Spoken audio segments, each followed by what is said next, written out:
عن أبي ذر الغفاري رضي الله عنه عن النبي صلى الله عليه وسلم فيما يرويه عن ربه تبارك وتعالى أنه قال: يا عبادي إني حرمت الظلم على نفسي وجعلته بينكم محرما فلا تظالموا. يا عبادي كلكم ضال إلا من هديته فاستهدوني أهدكم. يا عبادي كلكم جائع إلا من أطعمته فاستطعموني أطعمكم. يا عبادي كلكم عار إلا من كسوته فاستكسوني أكسكم. يا عبادي إنكم تخطئون بالليل والنهار وأنا أغفر الذنوب جميعا فاستغفروني أغفر لكم. يا عبادي إنكم لن تبلغوا ضري فتضروني ولن تبلغوا نفعي فتنفعوني. يا عبادي لو أن أولكم وآخركم وإنسكم وجنكم كانوا على أتقى قلب رجل واحد منكم ما زاد ذلك في الملك شيئا. يا عبادي لو أن أولكم وآخركم وإنسكم وجنكم كانوا على أفجر قلب رجل واحد منكم ما نقص ذلك من ملكي شيئا. يا عبادي لو أن أولكم وآخركم وإنسكم وجنكم قاموا في صعيد واحد فسألوني فأعطيت كل واحد مسألته ما نقص ذلك مما عندي إلا كما ينقص المخيط إذا أدخل البحر. يا عبادي إنما هي أعمالكم أحصيها لكم ثم أوفيكم إياها فمن وجد خيرا فليحمد الله ومن وجد غير ذلك فلا يلومن إلا نفسه. هذا الحديث رواه مسلم. Oh mes serviteurs, je me suis interdit toute injustice et je l'ai interdite entre vous. Ne soyez donc pas injustes les uns envers les autres. Ô mes serviteurs, chacun de vous est égaré, sauf celui que j'ai guidé. Demandez-moi de vous guider, et je vous guiderai. Ô mes serviteurs, chacun de vous est affamé, sauf celui que j'ai nourri. Demandez-moi donc de vous nourrir, et je vous nourrirai. Ô mes serviteurs, chacun de vous est nu, sauf ceux que j'ai habillés. Demandez-moi donc de vous habiller, et je vous vêtirai. Ô mes serviteurs, vous péchez nuit et jour, et je vous pardonne tous les péchés. Demandez-moi le pardon, et je vous pardonnerai. Ô mes serviteurs, un tort de vous ne saurait m'atteindre. Vous ne pourriez me nuire, et vous ne pourriez non plus m'être utile, ni me faire profiter de quoi que ce soit. Ô mes serviteurs, si le premier et le dernier d'entre vous, les êtres humains et les djinns, étaient tous aussi pieux que le cœur de l'homme le plus pieux d'entre vous, cela ne pourra en rien augmenter à mon royaume. Ô mes serviteurs, si le premier et le dernier d'entre vous, les êtres humains, les djinns parmi vous, étaient aussi pervers que le plus pervers d'entre vous, cela ne diminuera en rien mon royaume. Ô mes serviteurs, si le premier et le dernier d'entre vous, les humains parmi vous, les djinns parmi vous, se levaient tous sur un seul endroit pour me faire une demande, et si j'accordais à chacun ce qu'il a demandé, cela ne diminuerait en rien ce que je possède, pas plus qu'une aiguille enfoncée dans la mer ne diminue. Ô mes serviteurs, ce ne sont que vos œuvres que je vous compte et pour lesquelles je vous rétribue. Alors, celui qui trouve du bien, qu'il remercie Allah. Et celui qui trouve autre chose, qu'il ne blâme que lui-même. Notre hadith se compte parmi les hadiths qui ont un rang important chez les pieux prédécesseurs. Il lui donnait de l'importance et on avait peur lorsqu'il le lisait, car il a des sens précis il est clair et il ne requiert pas de se fatiguer pour le comprendre. Tout le monde peut le comprendre, bien sûr. Et chers frères, chères sœurs, ceci est un hadith sublime que le prophète sallallahu alayhi wa sallam rapporte de son Seigneur. C'est ce qu'on appelle un hadith qudsi. Rappelons, chers frères et chères sœurs, quel est le sens du mot qudsi.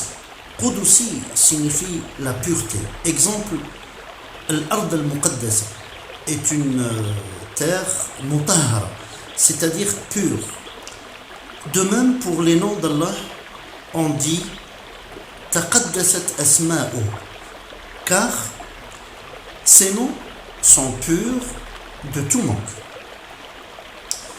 Et éventuellement, chers frères et chères sœurs, à certains hadiths, on a donné la qualité de Qudsi pour dire que c'est Allah qui les a révélés. Mais, quelle est la différence entre le Coran et le hadith Qudsi? Bien entendu, le Coran est descendu seulement par Sidna Jibril alayhi salam, et les paroles sont d'Allah. Tandis que les hadiths Qudsi, elles peuvent venir par un rêve, et le rêve prophétique, vous le savez très bien, est véridique. Au deuxième cas, par révélation directe, c'est-à-dire que le prophète le sent tout de suite, car Allah le met en lui. Et enfin, troisième possibilité, par Jibril alayhi salam. Et justement, nous avons un hadith qui dit Ruh al-Qudus a mis dans l'esprit du prophète qu'une âme ne meurt jamais avant d'avoir lu tout ce que Allah lui a écrit. Il y a dans ce hadith des choses sublimes, comme on a dit. Sa parole exaltée soit-il, ô mes serviteurs, et qui se répète à chaque partie du hadith, ô mes serviteurs, ô mes serviteurs, ô mes serviteurs. La répétition de cela à chaque partie du hadith nous indique, chers frères et chères sœurs, nous indique la douceur d'Allah subhanahu wa ta'ala envers ses serviteurs et aussi sa miséricorde envers eux, car il se dispense d'eux subhanahu wa ta'ala, et malgré cela il les appelle et insiste auprès d'eux pour leur propre bénéfice. Et le mot serviteur, al-ibad, comme à chaque fois dans le hadith, ya ibadi, oh mes serviteurs. Et al-ibad, c'est le pluriel de abd. Et la servitude, al-ubudiyya, c'est la soumission à Allah subhanahu wa ta'ala. Et tous les gens, les croyants, les mécréants, les djinns et les êtres humains et les anges, les malaïkas, toutes les créatures sont des serviteurs d'Allah subhanahu wa ta'ala.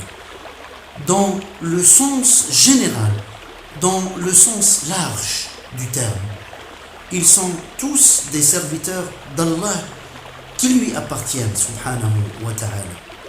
Ils disposent d'eux subhanahu wa ta'ala. Ils sont créés pour Allah subhanahu wa ta'ala. Personne ne sort de cela. La traduction du sens de la parole d'Allah dit tous ceux qui sont dans les cieux et sur la terre se rendront auprès du tout miséricordieux sans exception en serviteurs. In kullu man fi samawati wal ardi illa ati ar-rahmani abda. Ceci est une certitude de contrainte et de nécessité. Personne n'en sort. Ils sont sujets à la prédestination d'Allah subhanahu wa ta'ala et à son jugement aussi. Donc, Allah s'adresse donc à tous les serviteurs.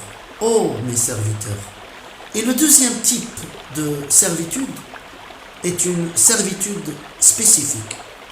Et c'est la servitude par choix, qui se réalise par l'obéissance à Allah subhanahu wa ta'ala et la soumission à lui, et ce par le choix du serviteur. S'il veut, il le fait, et s'il veut, il la délaisse. La traduction du sens de la parole d'Allah dit: sur mes serviteurs, tu n'auras aucune autorité. Inna ibadi laysa laka alayhim sultan illa man ittaba'aka min al-ghawin. Ce qui est voulu ici par sur mes serviteurs, c'est la servitude spécifique. Ce sont les croyants sur lesquels le shaitan n'a aucune autorité, car Allah subhanahu wa ta'ala les a préservés de lui, car ils se sont tournés vers Allah subhanahu wa ta'ala et l'ont adoré. C'est donc une servitude spécifique. Allah s'adresse donc à tous les serviteurs. Ô mes serviteurs, ô mes serviteurs. La servitude générale et la servitude spécifique. Et il dit: ô mes serviteurs, par cet appel divin. Oui, dans ce hadith, Allah dit qu'il s'est interdit l'injustice, alors ne soyez pas injustes entre vous. Car les injustices, al-dhulm, dhulumat yawm al-qiyamah, seront des obscurités le jour de la résurrection. Il faut craindre aussi l'invocation de celui avec qui on a été injuste, même s'il n'est pas croyant, chers frères et chères sœurs, parce qu'il n'y a pas de voile entre son invocation et Allah. Alors, il faut réfléchir avant d'être injuste, d'utiliser sa force contre quelqu'un, que ce soit un homme injuste envers sa femme, ou une femme injuste envers son mari, ou un partenaire ou un collègue injuste avec ses associés, ou un habitant avec son voisin. Vous savez que Dieu secourra une société de non-croyants justes face à une société de croyants injustes. En effet, Allah dit: celui qu'Allah guide, c'est lui le bien guidé. Et quiconque il égare, il ne trouvera alors pour lui aucun allié pour le mettre sur la bonne voie. من يهد الله فهو المهتد ومن يضلل فلن تجد له وليا مرشدا. Il n'y a pas de troisième chemin en religion, chers frères et chères sœurs. Soit on est bien guidé, soit on ne l'est pas. Et nous sommes tous égarés, sauf ceux qu'Allah a guidés. Alors, demandons la guidance à Allah, celui qui a tout créé et a descendu le Coran. Tous les serviteurs sont affamés, sauf ceux à qui Allah a donné leur nourriture. De cette leçon, s'ensuit que l'homme doit adresser ses demandes à Allah et qu'il doit se suffire de cela pour se passer de demander des serviteurs d'Allah. Pour cela, il a dit: demandez-moi donc votre nourriture, je vous la donnerai. Et aussi, il faut dire une chose, il faut commander à sa famille la prière, et on doit leur dire de la faire avec persévérance. Nous te demandons point de nourriture, c'est à nous de te nourrir. La bonne fin est réservée à la piété.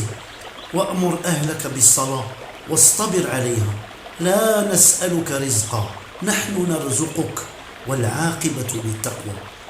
Et ordonne à notre famille de prier, car on ne nous a pas demandé de gagner des sous.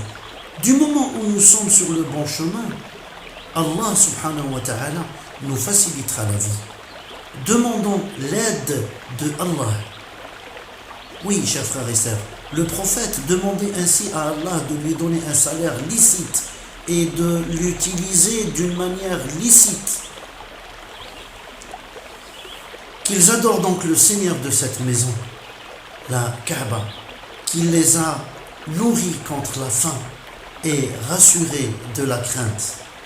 فَلْيَعْبُدُوا رَبَّ هَذَا الْبَيْتِ الَّذِي أَطْعَمَهُم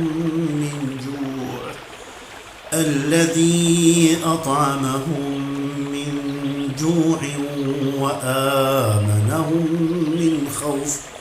Tout bien qui t'atteint vient d'Allah et tout mal qui t'atteint vient de toi-même. ما أصابك من حسنة فمن الله وما أصابك من سيئة فمن نفسك. Les gens sont tous nus à l'exception de ceux qu'Allah Ta'ala a vêtus, leur a facilité le moyen de s'acquérir le vêtement. Demandez-moi, dit-il, de vous vêtir et je le ferai. Il a cité le vêtement après la nourriture car cette dernière est une couverture intérieure et le vêtement est une couverture extérieure. Les fils d'Adam commettent beaucoup de fautes, nuit et jour, mais aux fautes fait face le pardon d'Allah subhanahu wa ta'ala. De cette leçon s'ensuit que l'homme doit connaître sa valeur. À chaque fois qu'il commet une faute, il doit demander pardon à Allah subhanahu wa ta'ala.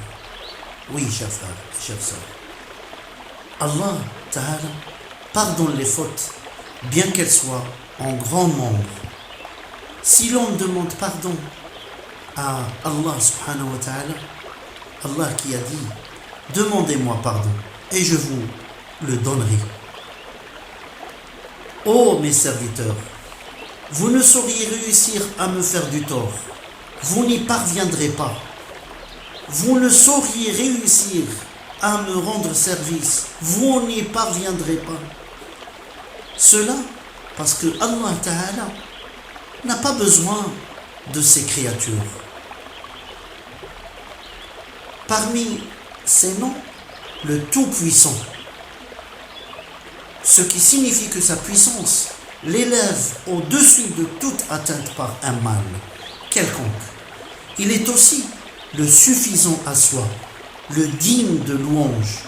Ce n'est pas la peine de chercher à lui être utile. De même, personne ne peut parvenir à lui faire du mal, et ce, en raison de la perfection et de sa richesse. Ô mes serviteurs, si les premiers et les derniers d'entre vous, si les hommes et les djinns parmi vous avaient dans le cœur toute la piété, at-taqwa, de plus pieux d'entre vous, cela n'ajouterait rien à mon royaume. Et si tous les hommes et les djinns se trouvaient avoir le cœur le plus pieux d'un seul individu parmi eux, cela n'accroîtrait la royauté d'Allah en rien, car Allah subhanahu wa ta'ala est suffisamment riche pour se passer d'eux. Ô mes serviteurs, si les premiers et les derniers d'entre vous, si les hommes et les djinns parmi vous avaient dans le cœur toute l'impiété, al-fujur, de plus simple parmi vous, cela ne diminuerait en rien à mon royaume. Cela en raison de la perfection de sa richesse. Désormais, l'obéissance des obéissants ne lui est d'aucune utilité. Et la désobéissance des désobéissants ne lui nuira en rien. Ce qui est visé par ces deux derniers passages d'Allah subhanahu wa ta'ala est l'éloignement des péchés. Oui, chers frères et sœurs, ô mes serviteurs, si les premiers et derniers d'entre vous, si les hommes et les djinns parmi vous se tenaient tous sur une même terre, si tous me demandaient quelque faveur, et si je la donnais à tous ceux qui la demandent, cela ne diminuerait en rien ce que j'ai. Pas plus de la mer dans laquelle on plonge une aiguille n'est diminué pour cela. Cela en raison de la perfection de sa richesse. Il est immense en richesse. Il est immense en richesse et en générosité. Ô mes serviteurs, pour ce qui est de vos actions, je me borne à vous les compter, puis à vous les faire payer. Que celui qui trouve le bien adresse ses louanges à Allah, mais que celui qui trouve autre chose ne s'en prenne qu'à lui-même. Chers frères et chères sœurs, on déduit de ce passage l'incitation de l'homme à l'accomplissement des œuvres salutaires pour qu'il trouve dans l'au-delà le bien. Comme le sent aussi et qu'Allah Ta'ala ne commet aucune injustice envers les gens. Le pécheur, quant à lui, s'en prendra à lui-même au jour où le reproche et le regret ne seront d'aucune utilité. Chers frères et chères sœurs, que la paix et les bénédictions d'Allah soient sur le prophète Mohammed sallallahu alayhi wa sallam, celui qui a tenu sa promesse, le confident. Ô Allah, nous ne savons que ce que tu nous as appris. C'est toi qui détiens la science. Ô Allah, apprends-nous ce qui nous apportera du bien et fais-nous profiter du bien de ce que tu nous as appris et augmente nos connaissances et embellis le bien à nos yeux et aide-nous à le suivre. Et on les dit le mal à nos yeux et aide-nous à nous en détourner. Mets-nous parmi ceux qui écoutent la parole et suivent les meilleurs d'entre elles. Et fais de nous tes bons adorateurs par ta miséricorde. Gloire à toi, Allah. Que tes louanges soient célébrées. J'atteste qu'il n'y a de divinité que toi. J'implore ton pardon et je reviens vers toi, repenti. Wallahu ta'ala a'la wa a'lam. Wassalamu alaykum wa rahmatullahi wa barakatuh.